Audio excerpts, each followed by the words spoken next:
Now that I have set up my campaign for hiking in Northern California, there are a couple ways that I can increase my effectiveness and lower my budget. You see, the goal of pay-per-click marketing is to continue to grow and optimize your campaign and spend the same or less amount of money, but still reaching the same amount of visitors. You see, there are 5 main ways that people lose money using AdWords as their primary marketing vehicle.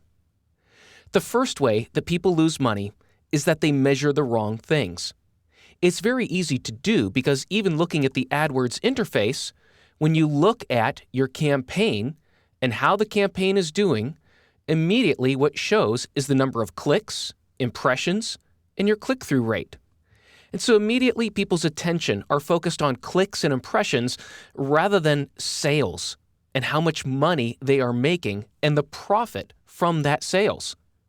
Instead, people get wrapped up in the number of clicks and their click-through rate. So make sure that you are measuring the right outcome first.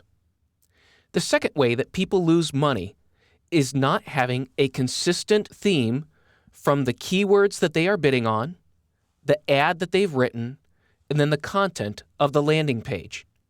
When those 3 things do not match, your quality score drops, and as a result, you pay more money for your bids. When your keywords, your ad copy, and your landing page all have a consistent theme, your quality score increases, and you end up spending less money for more visibility. The third way that people lose money on AdWords is by not using proper keyword matching. If they rely on Google's broad match to bring in a lot of visitors, that's just what they're going to get, a lot of visitors.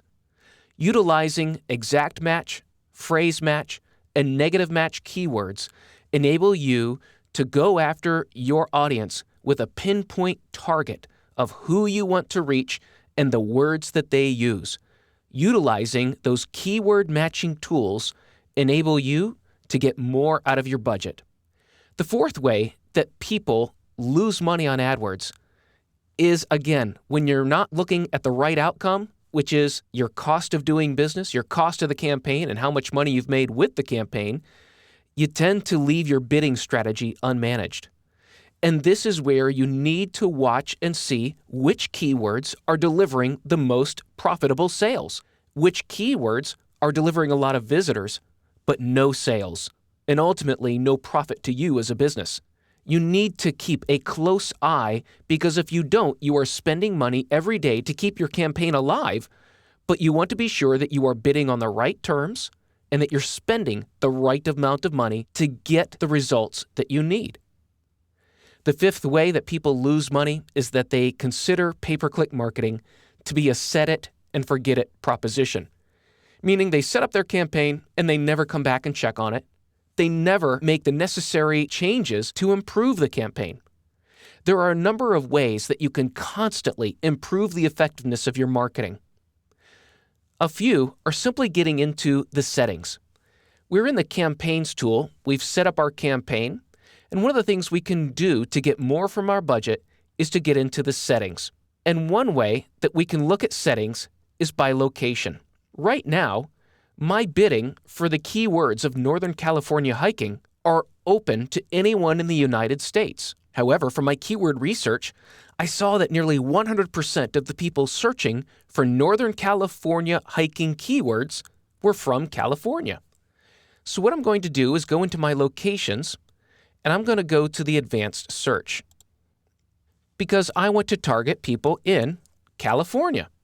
It makes much more sense that if that's where the majority of my searchers are, that I target my marketing to the state of California. The more people that see my ads outside of California, well, they're less likely to buy. And so what I'm going to do is focus on California, and I'm going to remove my national campaign. See, now I've limited my ads to only 55 million people. I can also maybe create a different ad campaign, and I'm going to focus it on Sacramento because I know that's Northern California. But what I can do is say I'm going to go nearby, and I can add by zip codes, congressional districts, Or what I can do is a radius and say I want to go and find Sacramento and within about 120-mile radius. And it has automatically added all these different cities, even in Nevada, and I can add each one of them. Or I can add them as a nearby. You see, now I'm targeting the right amount of people in the radius that is specific to Northern California. In fact, I would most likely set this up as a separate campaign in which I'm willing to spend a little bit more to get people that are searching for Northern California hiking routes when they're in that radius. Why? Because those are more highly targeted searchers that are more likely to buy my tour package. In fact, the bid may even be a lot less because we're looking at a lot less people. And so now I can review the locations that I have, where I'm targeting. I can decide to go Northern California or just California. And this way, I extend my budget and I focus my campaign specifically on the people that I want to reach. Now also, based on my campaign and based on the feedback that I'm getting in my analytics, a couple other observations will allow me to extend my campaign even further. I can set an ad schedule. So for example, I can create a custom schedule in which to show my ads only on specific days and specific times. Just as an example, let's say that I notice that the majority of my views and bookings are on Monday, on Thursday, and on Friday.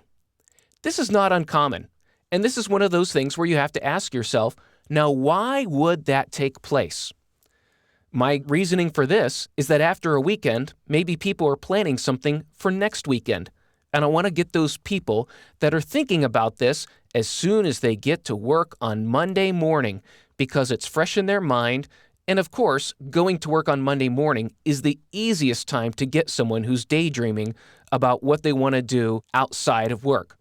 And so I'm only going to show my ads from 7 a.m. to, we'll go into 2 p.m., early afternoon. And from this example, I noticed that on Thursday, people start searching for vacation getaways, or they start searching for a 3-day getaway or a hiking tour at around 8 a.m. And so I'm going to keep that going from 8 a.m. to 12 a.m. And then on Friday, I'm going to stop that at around 3 p.m. By looking at my analytics, I saw that it tails off on Friday afternoon, and then over the weekend, there's very little traffic. And so I can schedule my ads to only show at times when there is a significant surge in interest for those specific terms. And I can manage this as closely as I want, or I can back off and just say, focus my ads on the first part of the week, the last part of the week. But this is where understanding your analytics and the feedback from your reports to show you when the most amount of interested searchers are looking for your product. You can extend your campaign and get much more out of it by lowering the amount of visibility to the times when people really want what you have. This is a pro tip, and I would not recommend you do that until you know from your analytics and from your AdWords reports the trends, the measurable, predictable trends, when you can see how people search and when they're willing to buy.